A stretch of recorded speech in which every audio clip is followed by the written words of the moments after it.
こんばんは、もふたさんもふです。今日はですね、家でできるですね、おすすめのことっていうことで、うちで過ごそうっていうのはですね、ブームになっているところです。で、せっかくですね、外に出かけることもできないし、仕事もね、自宅待機とか、そういった方は結構いらっしゃると思うんですけども、今ですね、家で、こういうことしたらいいんじゃないか、僕だったらね、こうするよっていうのをですね、解説していきたいと思います。で、今日解説することなんですけども、家でね、時間があって、暇で暇でどうしようもないって方はもしかしたらいらっしゃるかもしれないですね。外に出かけたいけど出かけることもないとかですね、飲みに行ったりもちょっとできないっていうような状態になってるんで、そうすることで家にいる機会増えてると思うんですよね。ゲームとかね、漫画読んで、時間を過ごすっていうのもありだと思うんですけども、せっかくこういう時間があるんだとしたら、自分だったらね、こうやって多分過ごすであろうっていうのをですね、解説していきたいと思います。で、これでも本当独断と偏見なんですけど、まずですね、仕事のスキルをですね、身につけておくっていうのはすごいいいと思います。これね、僕自身もサラリーマンの時やってました。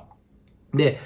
すごいいいチャンスだと思うんですよね。僕も動画で言ったことあるんですけど、リーマンショックの時にですね、仕事なくなったらどうしようっていうことをやって、そこから危機感を覚えてですね、仕事を、自分自身で稼がなきゃいけない、そういうところで、試行錯誤を始めてました。なので、今もう本当に終身雇用制度とかもね、崩壊してね、会社がダメだったらもう多分会社、自分でね、稼ぐ力ってないと、放り出されてしまうようになってしまうと。で、景気後退がですね、今確実になっているような状態です。株価上がってるかもしれないんですが、GDP とかですね、消費だとか、とんでもない数値になってきています。で、給料削減とかですね、残業がなくなったりとか、賞与もね、減ったりとか、もう本当リーマンショックの時、あと派遣切りとかですね、とんでもない状態になってました。もしかしたら同じような状態になるかもしれないです。そういった時に自分を守るってのはやっぱ自分自身のですね、スキルっていうのがすごい大事にはなってくると思います。もちろんね、会社が全て守ってくれたり、してくれれば安心なんですけれども、今なかなかですね、残念ながらそういう時代ではなくなってきているのが現状で、過酷なシビアな状況になりつつあります。なので、自分自身でそのスキルをですね、仕事とかで身につけておくのはすごい重要だと思います。で、僕自身ね、何をやってきたかっていうと、まず何がいいかっていうと、一つはですね、プログラミングですね。これあんまり僕、プログラミングの話したことないんですけども、プログラミングの話をちょっとしてみたいと思います。で、プログラミングをですね、触っておく、すごいいい機会かなと思ってます。で、全くね、何に役立つかってわからないかもしれないんですけども、とりあえず無料でですね、勉強できるところがいっぱいあるので、ちょっと触れてみるっていうのはすごいありだと思います。で、何の言語が、プログラムっていろんな言語があるんですけども、何をやりたいか次第によって、目的によってですね、全然変わってくると思います。例えばウェブのサービスを使いたいとかであれば、それ用の言語があったりだとか、例えば会社でね、仕事の効率化したいとかであれば、僕はですね、VBA、Excel の VBA というマクロがあって、それを勉強したりとか、あと Python とか結構どこでもできたりするんで、そういったスキルをね、身につけておくと、すごいおすすめだと思います。で、僕自身もそうやって、VBA をね、すごい、別に僕ソフトウェアのプログラミングの専門家ではないですけども、10年ぐらい独学でずっとやってて、いろんなツールを作ってきたりとかしたんで、こういうことやってきたよっていうので、ちょっと参考程度に紹介したいと思います。で、今まで2010年ぐらいからですね、プログラム勉強を開始して、独学ですね。なんでこんなことやり始めたかっていうと、誰もね、システムをね、やってくんないですよ。改善してくんなかったりとか、作ったけど使えなかったりとかですね。そのユーザー側の望んでることと違ったりとか、あとこれを作ってほしいって言っても予算がないからできないとかですね。そういったことを、言われて、でも、そういう研究開発で時間もないし、人もないし、自分らで何とかしないっていうところで、もう苦し紛れに、じゃあもう自分でやろうって言って自分で作り始めたのがきっかけですね。そういう、会社とかの問題点を自分で改善してあげようっていうですね、そういうモチベーションがありました。で、詳しい人がいたんで、友達のですね、人に聞いて、友達っていうか会社のですね、同僚ですね、同僚に聞いて、そいつがね、むちゃくちゃマニアックなやつで、そいつからすごい習いましたね。で、実際に作って、プログラム作ってる人って一人でこっそり楽しみたい人が多いんですよね。そんな情報を得て、僕がバーッと作って、それをね、みんなに拡散するみたいな、そういうことをやってましたね。で、2019年にサラリーマン辞めたんですけども、その時まではほぼね、これ欲しいなと思ったら自分作れるようになってました。VB、Excel でですね。かなり、ちょっとかなり力技だったり、エレガントじゃないんで、専門家から見ると、ゴミみたいなもんなんですけども、でもね、そういうジャンク品でも動けばいいやっていうところで、なんとか、やってたと。で、例えばね、自動化とかして、ものすごいね、作業時間を圧縮したりとかしました。どんなことやったかっていうと、もう本当にソフトウェアの専門家でないんでですね、こうやったところとしては、従来、手順書を作ってたんですよね。設計図みたいなものですからね。設計図作って、で、それをもとに、設計図をもとにこう入力して、その、作業がまあ自動化でですね、その先のなんかこう、機械とかが動くとか、まあそういうイメージだったんですよね。なので結構この手順書を作るのが大変だし、作んなきゃいけないチェックも必要だったりとかするんですけども、チェックして、で、さらにこれ入力するときに人が入れるから間違えるんですよね。で、ただ間違えるととんでもなくですね、被害が、その先にあるものがですね、機械が壊れたりとかいろんなことがあって、まあ、被害が相当でかいものだったりとかして、で、さらになんでこんなこと発生したんだとか、さらに、問題がですね、対策を打たなきゃいけないので、それもすごい大変で、まあ、それをね、堂々巡りで、これがあるから開発がなかなか進まないっていう風になってて、ひどい状態でしたと。まあ、そういうのを、まあ、長年やってて改善したいなと思ってたんで、まあ、手順書作るまでは一緒なんですけども、手順書のまま、これ自動で PC に入力するっていうのを、この VBA って Excel がですね、勝手に、ウェブをコントロールして入力してくれるっていうのを、作ったりとかしました。これ今も多分使われると思うんですけども、ほぼですね、ゼロから自分で仕様を設計して、作って、まあ改善してですね、多分何年ぐらいだろう、2、3年ぐらいバージョンアップし続けて、今もですね、ずっと使われてるはずですね。で、他にも、まあ、研究開発なんで、そうデータを取ってレポートまとめたりとかってするのですね。まあ、Excel 使ったりとか、まあ、他のですね、専門のツール使ったりとか、まあ、その結果をこうなんか、サーバーから落としてきてですね、こうやるっていうのを、まあ、1日3、4時間かけて、まあ、エンジニアがですよ。さっきのこの入力も、これもエンジニアがやってたのをもう本当にですね、自動でできるようになったから、まあ、例えば、派遣さんとかできるようになったりとか、誰でもできるようになったような仕事ですね。これエンジニアがやらなくて済んでた。こっちもエンジニアはずっとレポートを作ったりとかしていたのを、まあそれがですね、1日3、4時間ぐらいですかね、一つのデータをまとめるのにまあかかってたんで、まあそれを、RPA っていうロボティックプロセスオートメーションっていうのがあるんですけども、まあロボットをやるときに、まあたまたまね、その研究で僕に声がかかって、全然関係ない部署なんですけども、僕はまあそういう何でも使いこなすっていうのを知ってたから、そういう、マネージャーの人から声かかって、やるかって言われたから、じゃあやりますよって言って、まあそれで、こう RPA とですね、Excel とこうやって、朝来たらですね、勝手にレポートがまとまってる夜中中にこの、ロボを勝手に動かしてくれてですね、パソコンを。朝来たらデータがまとまってる。まあそういう環境をですね、まあ一緒に、部下の人とですね、やって、立ち上げたりとかしてました。まあそういうね、仕様とか全部設計とか、要求仕様とかですね、すべてやって導入とかまですべて、ゼロからですね、立ち上げた。まあこんなことやってました。まあこれね、結構難しいんで、いきなりはできないんです。10年ぐらいやってればこういうことまでできるって。2010年ぐらいからやり始めて、2008年、9年ぐらいはまあこんなことやってましたよってことですね。で、結構ね、抵抗勢力むちゃくちゃいっぱいいるんですよ。なんかその仕事しかしてない人たちがいるんですよね。それしかできないみたいなね。でもそういう人たちからはまあむちゃくちゃ抵抗されるんですよね。仕事を奪うな、みたいなね。で、失敗したらどうするんだとかね。さっきの自動入力間違えて、それでシステムがですね、おかしな動作したらどうするんだとかですね。あと、まあ、新しいことをやりたがらない人々とか、まあ、いっぱい抵抗勢力がいて、まあ、こういう人たちにですね、阻まれている人もすごい多いと思うんですけども、まあ、そういうのはですね、すべて、まあ、入念なですね、根回しと、あと、ちゃんとした明確な説明と信念を持ってですね、まこなり社長とのコラボの動画貼っとくんで見てください。信念を持ってちゃんと説得して、で、まあ、全部責任をですね、明確にして、まあ、そういうことをやっていくことで、まあ、仕様を設計して開発して検証して導入とかをね、やって、まあ、それいろんな人に使えるようになったってことですね。なので、まあそういうふうに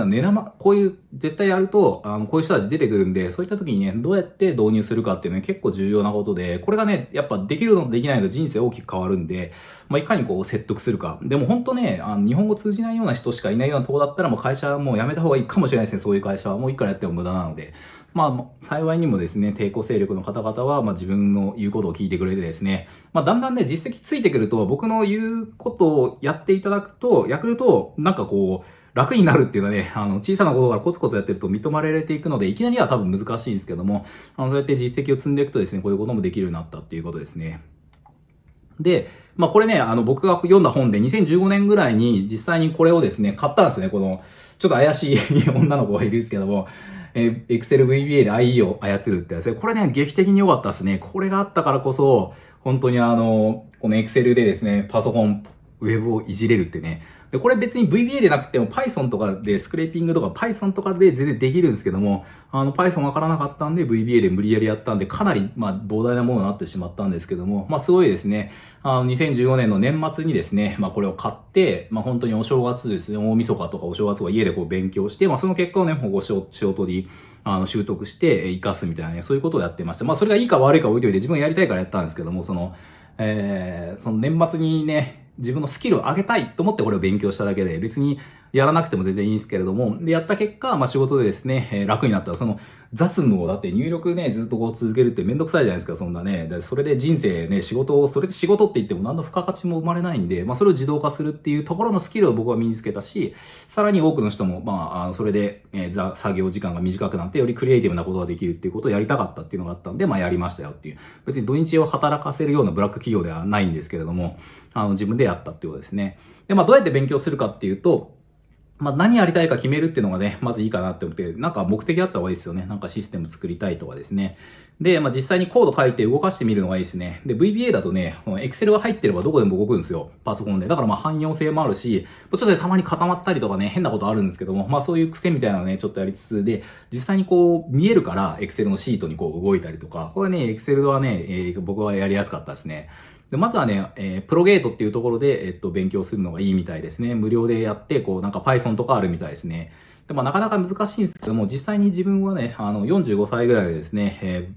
部下の人にですね、やってもらっていましたね。これ多分もしかしたら見てるかもしれないですけども。最初はね、絶対できないって言ってたんですけども、やりましょうかって絶対できるって言って、ゼロから教えてですね、プログラム書けるように、コード修正したりとかですね、ある程度作れるようになったりとかしてるんで、そういう本当エンジニアでないね、未経験の人も、あとそうやってちゃんと丁寧に教えてあげれば、できるようになったりとかするんで、まだ人生長いと思うんで、こういうスキルね、仕事に生きるスキル、身につけるといいかなと思います。で、僕自身はプレゼンテーションね、これパワーポイントのプレゼンテーションのスキルとか、むちゃくちゃ僕仕事で学んだものが多くて、仕事でやったプレゼンテーションが YouTube に生きてるっていうのによくわかんなくなってるんですけども、そのプレゼンテーションスキルはね、仕事でもプレゼンテーションする機会があると思うんで、例えば上司に自分の仕事を説明するとか、それもプレゼンテーションなので、そういうのをいかにわかりやすく短期時間で相手にですね、説得できるかっていうんで、かなりですね、その説明の仕方によって、昇進するかどうかとか、評価がかなり変わると思います。プレゼンテーションわかりやすさってすごい重要ですね。あと、ロジカルシンキングとかも僕はすごいお勧めしてますね。これ論理的な考え方っていうので、民主分解って漏れなく、重複なく排他的にこう分解するとかですね。ロジックツリーとか、りょうさんがやってるみたいな、なんかツリー上のね、マインドマップみたいなのとか、ロジカルシンキングであったりとかしますね。あと、コーチングってね、部下をこう、いる人はコーチングはね、部下を指導する、考えてもらって伸ばすっていうのはすごい良かったりとかするんで、もし仕事に生きるスキルってね、何が必要かって、それ人それぞれ違うと思うんで、自分に必要で興味あるものを絶対、こういう時間がある時にやるっていうのはすごいおすすめかなと思います。簿記とかね、決算書、会計とかね。僕自身全然研究開発やってたんで、この辺関係ないですけども、独学でですね、不動産投資やりたってぐらいの時から、複式簿記とか決算書とかですね、ちゃんと会計、そういうのを、勉強し始めたりとかしたんで、その幅広くですね、いろんなことできるようになったっていうのがあったりします。で、あと、次にですね、自分で稼いでみようっていうのもね、すごい重要だと思います。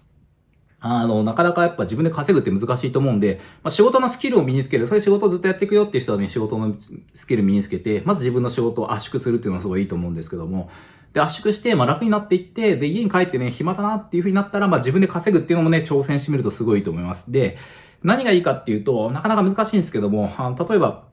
クラウドワークスとかね、今すごい大人気でですね、みんなクラウドワークスやってるんですけども、ただ今本当家で在宅で暇してる人が多いのが、むちゃくちゃ募集来るんですよね。だからちょっと、クラウドワークのなんかこう、市場価値ってなんていうんですかね、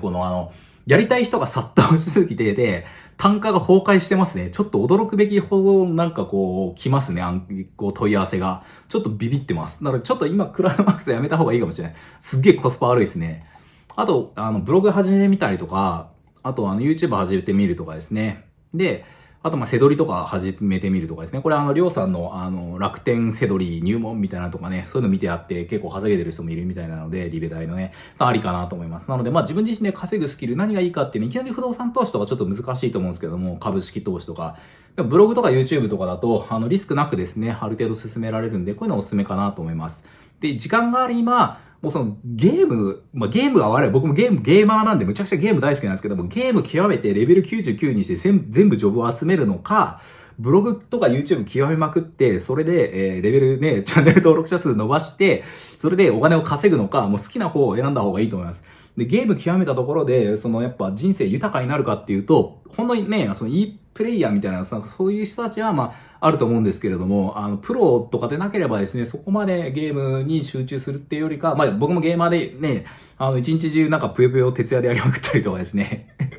青春時代は格ゲーと共に過ごしたような生活をしてたので、ゲーマーの気持ちはむちゃくちゃわかるんですけども、今振り返ってみると、絶対ブログとか YouTube とかやった方が、自分のスキルも身につくしですね、例えばね、連続技とかでね、なんか難しいコンボを決めたところで、あんまり鉄拳の10連コンボとか練習しましたしね、いろいろこう空中コンボとかで、ゼロフレームのね、雷神剣だかなんだかいろいろやったりとかしてましたけれども、それよりかは、ブログとか YouTube 極めた方が、人生にプラスにはなるかなって気はしますね。で、ブログは、どうやって稼ぐかって結構いろいろ広くって、再生リストを見てもらえばいいんですけども、これブログでですね、書いて、人をですね、検索とか、YouTube とか、他の Twitter とかからですね、集めて、それで、人が来てくれたらですね、なんか役に立つ記事を書くんですよね。なんか今日ご飯食べたとかでなくって、例えば僕で言うと不動産投資の勉強方法とか、不動産投資の本とかですね、そういうなんか人が調べたいことを書いておいて、で、人が来て、で、例えば、アドセンスっていうクリックするとお金がもらえる広告であったりとか、Amazon で何かもう買ってもらうとそこからちょっとお金もらったりだとか、なんかアフィリエイトでなんか申し込んでもらうとお金もらったりとかですね。そういういろんなビジネスが広がってるんで、そういうブログとかで、まだね、全然遅くないっていうか、今ブログが遅いとか言われてる人いるんですけども、全然ありだと思います。ただ、年々難易度が上がってるのは間違いないですね。で、楽な不労所得でもないんですけれども、ただマーケティングとかライティングのスキルとかですね、そういうスキルが身につくんで僕はお勧めしてます。であと YouTube もですね、結構楽しんでやるには趣味としていいかなと思ってます。1円稼ぐのって結構難しくって、ほとんどの人1円も稼げず挫折していくんで、お金儲けでやってみようっていうよりか、ちょっと楽しんでね、YouTube ね、見てるだけよりもちょっと動画アップしてみようかなっていうようなちょっとぐらいの感じから始めるのが、僕自身そうだったんですけどいいかなと思います。結構この1000人4000時間いかないと広告つけられないんですけども、ここまで行く人は多分 10% もいないんじゃないかなって気はしますね。で、楽しんでですね、最低やっぱ1年ぐらいは週1、少なくとも週1ぐらいはですね、上げていかないと結構厳しいかなって気はします。で、顔出しは別にいらないんで、本当にね、何度も言うんですけど、リベライリョウさんとか顔出してないですよね。iPhone だけでも全然いけるんで、これも今 iPhone で撮ってるんで、で、別に編集もしてないし、一発撮りですし、これパワーポイントで解説してるんですけども、なくて喋りだけでですね、喋りのテクニックを磨いていけばいけるかもしれない。それは練習ですよね。いきなりこんな喋れるわけではないです。僕の1本目見てもらえばわかるんですけれども、この1年半ですね、動画を出し続けて、多分5、600本ぐらい出してるんですけども、そうやって練習を続ける中で、こうやって喋りがですね、得意になっていった。そういう地道な努力が必要ですね。で、やるとしたら人の役に立つものとか癒されるものとかいいかなと思ったりしますね。最近僕結構なんか犬がね、遊んでるやつを結構見たりとかしてて、犬いいなとか思ったりとかして、なんかこう見てますね。あと人に役に立つものですね。ビジネス系とか、そういうのとか、エンタメはね、今結構厳しいと思うんで、なんかこうメントスコーラやってみたとかよりかはなんかそういうですね。あとタッチャンネルさんってね、なんか冴えないおっさんの休日みたいな、なんかこう、癒しなのかなあれもね、多分癒しだと思うんですけども、冴えないおっさんの休日をやりつつですね、チャンネル登録者数が何十万人もいってむちゃくちゃ再生されてるような地道な、そのタッチャンネルさんはむちゃくちゃ動画出してるんですけど、長い間やってるんですけど、そういうのもありなんで、何が当たるかわからないので、楽しんで YouTube やってみるってもありかなと思います。で、もしやりたかったら、ちょっとね、ブログの始め方と、YouTube のやり方って、再生リスト作ってるんで、詳細欄貼っとくんで見てみてください。で、さらに、そうではないと、もっと人生豊かになりたいとかね、楽しみを増やしたいっていうんだったら、全然趣味にね、生きてもいいと思います。いろんな趣味をね、この機会に、やってみるのもいいかなと思ってします。やっぱ人生長いので、なんか仕事だけとかね、ゲームだけとかもうやることないよみたいな人結構いるんで、なんか新たな趣味ですね、作ってもいいんじゃないかなと思います、こういう機会に。本当ね、自分自身もいろんな趣味あるんですけれども、あんまりできてないんですが、やっぱやることあると楽しいですし、家でできる趣味を探すっていうのもありかなと思います。本当ね、気軽に手頃に楽しめるようなものとかね、なんかお金かかって壮大なやつとかちょっと難しいかもしれないんですけども、やりたい趣味ね、やってみたいなと思うのをね、今ちょっとやってみるのもいいかなと思ったりします。例えば筋トレとかランニングとかね、こう自分の鍛えられたりとかするんで、本当ね、ランニングは最近、今年入ってからずっと走ってますけども、調子いいですね。で、まあ僕自身、まあ何が趣味かっていうと、やっぱ一番ギターかなっていうんで、ギター練習したりとかはね、すごいいいかなって思ったりします。僕自身ね、ギター20年ぐらい弾いてて、未だに弾いてるのはなかなかいないかもしれないですけども、まあ、大学の頃からですね、ギター始めて、そろそろ20年ぐらいになりますね。まあ大学のギターのその友達とかで、未だにね、弾いてる人ってやっぱ少ないんで、そのやっぱ趣味続ける人っては少ないですよね。で、歌もすごい好きで、まあもともとね、大学生の頃はなんかジャイアンとか言われてむちゃくちゃ音痴だったんですけども、今はあんま上手くないんですが、まあ3年前ぐらいですね、ボイトレ3ヶ月ぐらい通って、それで結構ね、歌少しマシになった程度、まだ全然上手くないんですけども、で、音楽って、これなんか高齢になってもね、楽しめるらしいんですよね。そのなんか介護施設とかで働いてる方からちょっと聞いたんですけども、歌ったりとかね、ずっといけるらしいですね。100歳ぐらいまでに。なので、なんかそういうカスタネット叩いたりとか音楽ってね、趣味としてはすごいいいですよってね、教えてもらったんで、おラッキーと思って歌ちゃんとやろうと思って、まあそういうのもあってね、ボイトレ通ったりとかしてみました。3ヶ月間ぐらい。なので音楽ね、で、僕はギターやってるんですけど、まあ5万円ぐらいから普通にギターあるんで、全然、なんかギターもしやりたかったらね、僕なんでギターやってるかっていうと、音が好きなんですね。まあ単純にアコースティックギターの音が好きなんで弾いて癒されてる、そういう感じですね。で、まあ普通にこれ別にこれを推奨するわけじゃないですけど、ちょっと調べてみたらヤマハのギターとかで3万ぐらいで普通に売ってたんで、安いなと思ってね。で、まあどこ見るかってなかなか難しいんですけど、これ木ですね。トップとまあ横の木と裏の木とかがあるんですけども、まあ、1枚の板でできてると結構高いですよね。で、合板っていうのだと、その、ベニヤ板みたいなのだとちょっと安いっていうんで、ほぼまあ、キットですね。あとメーカーでほとんど決まってるような感じですね。まあでも最初はもう本当に、ヤマハとか、安いところで3万円ぐらいから売ってるんで、で、これね、トップ単板らしいんですよね。結構珍しいっていうか、昔ね、7、8万ぐらいしてたんですけど、価格安くなってますね。僕のギターは、ちなみにスギクラフトっていうギター使ってますね。ルシアさんが作ってるやつですね。で、あと、音出せないよっていうんだったら、このサイレントギターとか、使ってみるといいかなと思います。これ、ヤマハのギターで6万ぐらいで売ってましたね。僕も実は、このサイレントギター持ってて、こ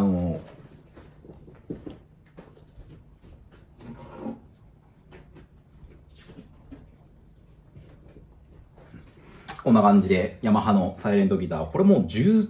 数年前にかな、友達からもらったんですけども、もうね、横がね、こうなんか木になってるんで、おしゃれになってますね、結構。で、まあ、アパート、すごい木造アパートに住んでた頃に、音出せなかったんで、これ借りてですね、で、こうジャック耳刺して、で、音聞けるんですよ。で、結構いい音、そこそこいい音鳴るんで、全然おすすめですね、こういうのも。まあ、そういうのもありかなと思ったりとかしてます。で、